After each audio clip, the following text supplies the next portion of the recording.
Alrighty, so after a full day of traveling from LA back home, I'm gonna do a quick review of the Thursday game that happened today before I head to bed for another early shift tomorrow at work. And I am actually going to do the review for the Wednesday game tomorrow instead of Thursday. I was going to do the review for the Wednesday game at the hotel yesterday, but man, my voice was completely gone after when I watched the game between Minnesota versus the Galaxy, and you probably can tell when I did the recap of that game from the stadium where my voice was pretty much on its last wire there. But yeah, I'm going to do the review of all seven of those games, including the one that I attended yesterday, because some of the games from yesterday, man, it was crazy. Like, if you like goals, yesterday was kind of the games that you would enjoy, and today was kind of the game where for a while it looked like there wasn't going to be a lot of goal, and still there wasn't a lot of goals. I mean, there was only 4 goals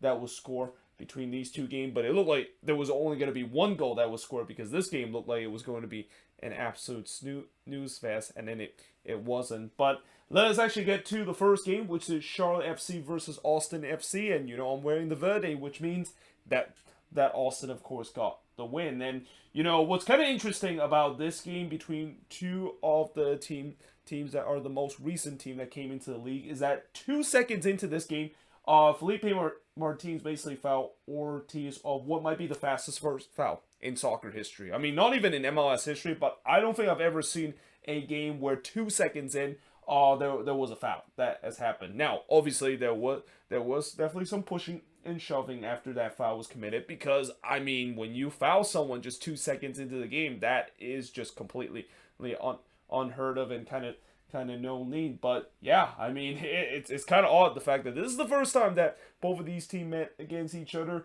and you wouldn't know it after just 2 seconds in with the way that both of these teams looked like they were already trying to throw down. Now, 6 minutes in, Romania did head to just high from close range. The fans and players decided to tell the referee and linesman that he sucked, because he decided to delay an offside call, and this was kind of a weird situation where I understand that, in MLS, linesmen are basically taught to not raise his flag unless he's obvious. But, what's kind of weird about it is that he kind of did that, but then right as one of the Charlotte player was going to get to, and they were ready to go on the attack again, the linesman basically raises his flag up, and that attacking sequence was still not over. So that was kind of weird, and that obviously the fans didn't like it, the players didn't like it too, because they basically just wasted extra energy for nothing. And I think even the Charlotte feed kind of mentioned that too, especially the color commentator.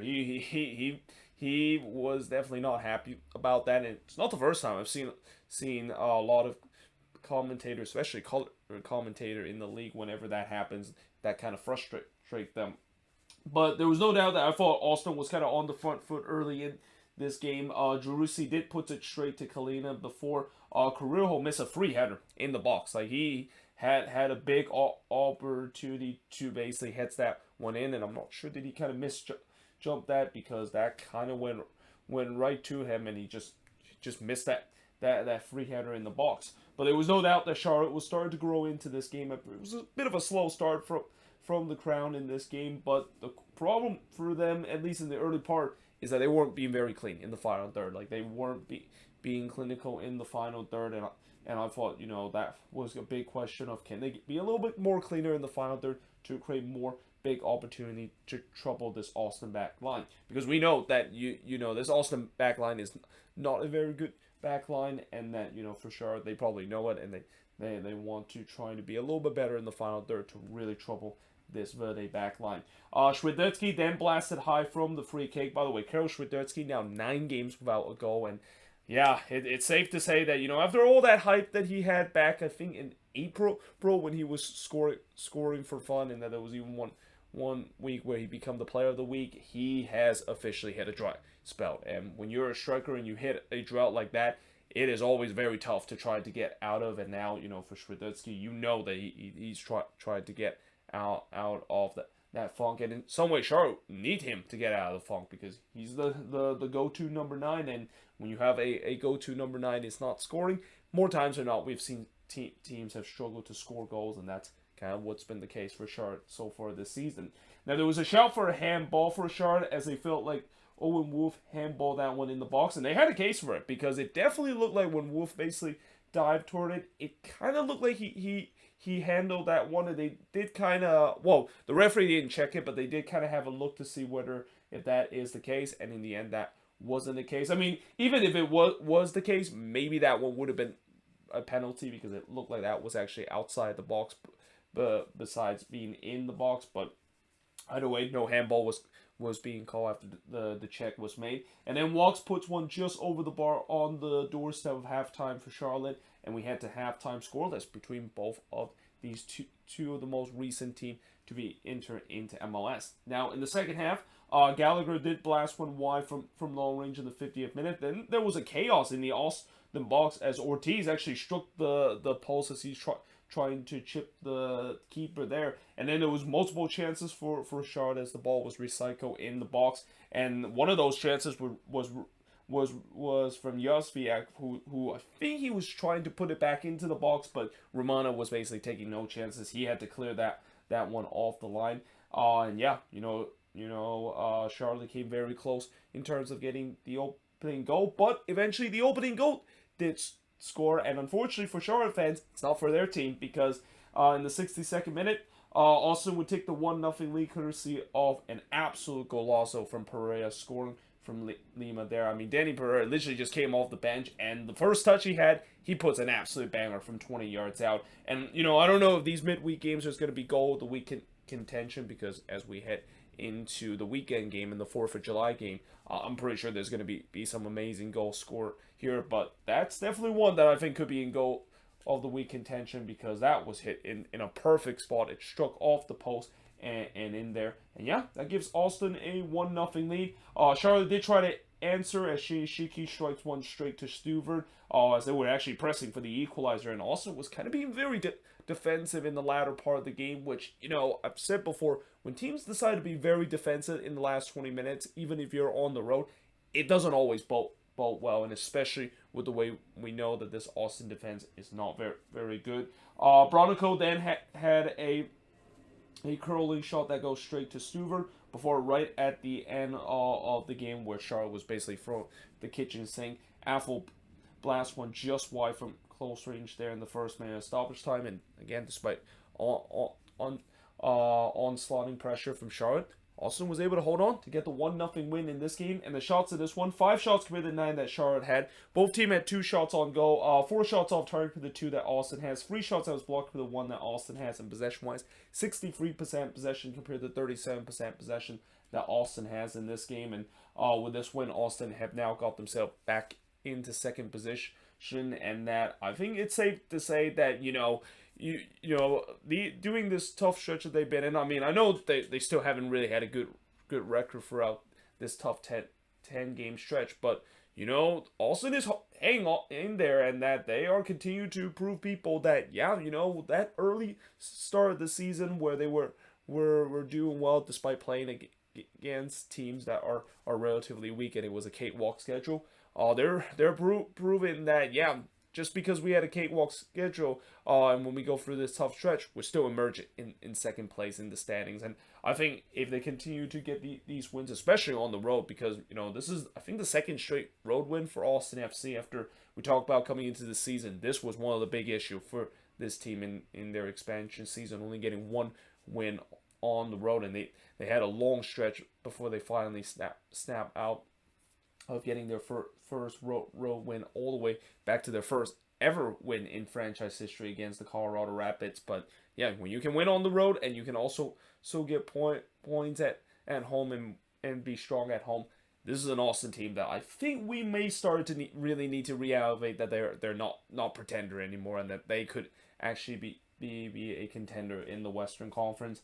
But for Charlotte FC, I mean, this is only the third loss at home this season, and that, is it safe to say that maybe the Christian Lattanzio kind of new head coach boost is started to kind of wear it off this team? I mean, I think this is only the 3rd game for Lattanzio, and that, Charlotte, they had a great win in his first game, but it feels like that new head coach boost has started to kind of wear off from this team.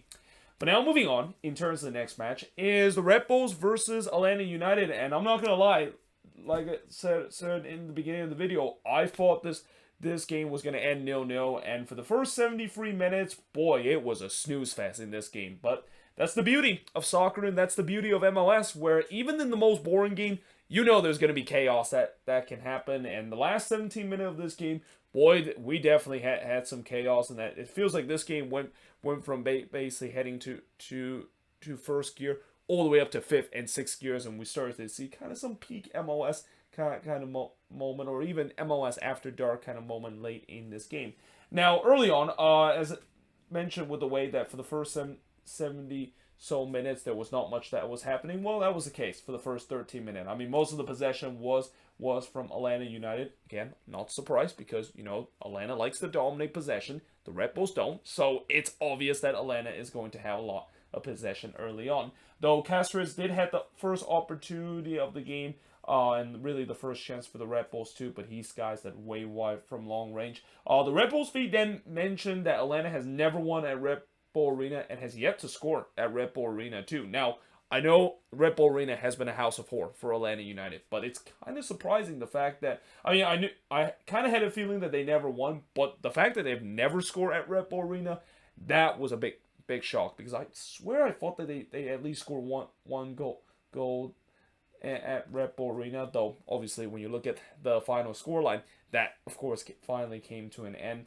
Cisneros then blasted high from close range in the 27th minute before Cornell denied Araujo from close range, and I thought Atlanta really started to take complete control of this game. And you know, the Red Bulls, their press was looking very stale, and the transitional attack was basically non-existent in this game. Like, you know, they just could not get out of their own having any time when they tried to go on transition. Atlanta does a good job in terms of shutting things down. Well, it was partially that, and also the Red Bulls looking lackluster when they go on the transitional attack. Though they did have another opportunity in the 38th minute when Fernandez blast one into the stands, and we had to have time scoreless between both of these teams. Now in the second half, Cornell would deny Cisneros from 17 yards out. I thought Cisneros had a good game in this one, even though didn't get on the score sheet. But really, that was the only chance that we had until the 73rd minute, because after that, it was just an absolute snooze fest where basically nothing happened, and it was just kind of Atlanta dominate possession, but they can't get anything going on the attack.